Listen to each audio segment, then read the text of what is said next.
University of Kalyani নিয়ে first semester. আজকে তোমাদের এমডিসি সাবজেক্ট পরীক্ষা আছে, কারো ফার্স্ট হাফে কারো সেকেন্ড হাফে।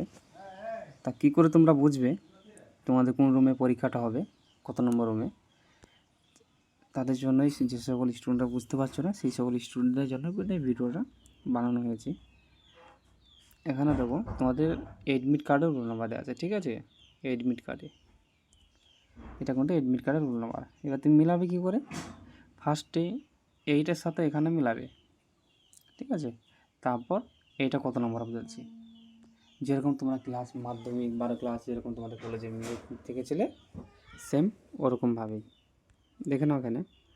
এখানে লেখা আছে 24 21 184, এখানে লেখা আছে 24 21 শূন্য 21। তারপর দেখো এখানে লেখা আছে 24 21 565। তাহলে তোমার কিন্তু এর আন্ডারে পড়ে গেল, মানে তোমার এই স্টুডেন্টটার রুম নম্বর হচ্ছে 1 নম্বর রুম, ঠিক আছে? কেন 1 নম্বর? কারণ এখানে দেখো ওর এডমিট কার্ডে লেখা আছে 24 21 184 রুল নম্বর, আর এখানে লেখা আছে দেখো 24 21 শূন্য 21।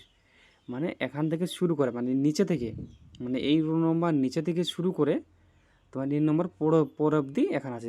এই রুল নম্বরে বেশি অবধি আছে কেন? 24 21 565 এত অবধি আছে এখানে। তাহলে এর আন্ডারে কিন্তু এই 565 থেকে 121, এই 021 থেকে 565 এর আন্ডারে যে স্টুডেন্টগুলো পড়েছে সব কিন্তু এই 1 নম্বর রুমে কিন্তু, ঠিক আছে? বুঝতে পেরেছো তোমরা? আর একবার বুঝে দিচ্ছি। এডমিট কার্ডে তোমাদের কিন্তু রোল নম্বর দেওয়া আছে, এইখানে রোল নম্বরটা লেখা আছে। তাই এখানে তোমার যে রোল নম্বর হচ্ছে 24 21 184। এবার এখানে মিলাবে কী করে? দেখো 24 21 শূন্য 21, এখানে 24 21 শূন্য 21 আছে। তাহলে 14 21 শূন্য 21 থেকে শুরু করে তারপরের সংখ্যা কোন কত আছে? 24 21 565। তাহলে 24 21 565 আছে এখানে। তাহলে এই 565 মানে শূন্য 21 থেকে 565 ভেতরে কিন্তু এইটা পড়ছে, তার জন্য কিন্তু এটা 1 নম্বর রুম। বুঝতে পারলে? এরকমভাবে কিন্তু সেম দ্বিতীয় নম্বরটাও দেখো, দ্বিতীয় নম্বরটাও কিন্তু এরকমভাবে আছে, ঠিক আছে? এখানে দেখো 24 21 556 আছে, এই সেই সেট আছে, ঠিক আছে? আর এখানে দেখো 24 21 907। তাহলে এই 556 থেকে 907-এর মধ্যে যেই সব স্টুডেন্টগুলো আছে তাদের কিন্তু 2 নম্বরে, ঠিক আছে? তারপর দেখো 3 নম্বরটা, এটাও দেখা আছে 24 21 909 এখানে। আর এখানে দেখো 24 22 286, এটা 24 22 286।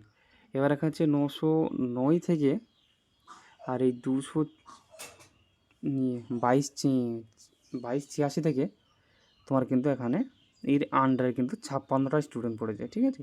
তাদের কিন্তু 4 নম্বর অপশানে কিন্তু 4 নম্বর রুমে কিন্তু পরীক্ষা। এরকম করে কিন্তু প্রত্যেকটা কলেজে কিন্তু নোটিশ দেবে। এটা হচ্ছে তোমার নোটিশটা হচ্ছে নবদ্বীপ বিদ্যাসাগর কলেজের নোটিশ। তা আশা করি প্রত্যেকটা কলেজে দেখবে এরকমভাবে নোটিশ থাকবে, আর এই রোল নম্বরটা কিন্তু তোমরা মিলাবে। কেউ যদি বুঝতে না পারো স্ক্রিনে দেওয়া নম্বরে কন্ট্যাক্ট করে নেবে, আর এডমিট কার্ড আর তোমাদের নোটিশ বোর্ডের ফটোটা হোয়াটসঅ্যাপে পাঠিয়ে দেবে। আমরা কিন্তু তোমাদের কিন্তু দেখে দেবো যে কোন রুমে তোমাদের পরীক্ষা আছে। এক্সাম কারো ফার্স্ট হাফে কারো সেকেন্ড হাফে। আশা করি প্রত্যেকটা স্টুডেন্ট কিন্তু ভালো করে মন দিয়ে পরীক্ষা দেবে, কোনো নার্ভাস হবে না, টেনশন করবে না। আর একটা কথা মাথায় রাখবে, এডমিট কার্ড সঙ্গে করে নিয়ে যেতে হবে। এডমিট কার্ড সঙ্গে করে না নিয়ে গেলে কিন্তু পরীক্ষায় বসতে পাবে না। আর এমডিসি সাবজেক্ট তোমাদের কোন অপশান আছে আর একবার দেখে নাও। এটা একটা প্রথম ফার্স্টে কিন্তু মেজর, তারপর হচ্ছে মাইনর, তারপর হচ্ছে এমডিসি, এসএসসি, এনভিএস। তবে এই স্টুডেন্টটা হচ্ছে তোমার এমডিসি সাবজেক্ট হচ্ছে বেসিক ইকোনমিক, বেসিক ইকোনমিক মানে ফার্স্ট শিফটে পরীক্ষা আছে এই স্টুডেন্টটার, ঠিক আছে? তা এরকম করে কিন্তু তোমাদের এডমিট কার্ডে 3 নম্বরের অপশানে কিন্তু তোমাদের এমডিসি লেখা আছে, ঠিক আছে? তা মাথা রাখবে কিন্তু 3 নম্বর অপশান 1 2 3 নম্বর অপশানে কিন্তু এখানে লেখা আছে। কিন্তু এইখানে তোমাদের যেটা লেখা থাকবে এই লেখাটা দেখেই তোমরা কিন্তু মিলাবে রুটিনের সাথে। রুটিনে যখন দেখবে এই অপশানটা যে মানে ফার্স্ট হাফে হোক সেকেন্ড হাফে যেখানে লেখা থাকবে তখন কিন্তু সেটা কিন্তু তোমাদের এক্সাম। আশা করি সকলে বুঝতে পেরেছ। তা সবাইকে প্রত্যেকটা স্টুডেন্টকে রিকোয়েস্ট করা হচ্ছে আমাদের ইউটিউব চ্যানেলটাকে সাবস্ক্রাইব করে বেল আইকন বাজিয়ে দেবে।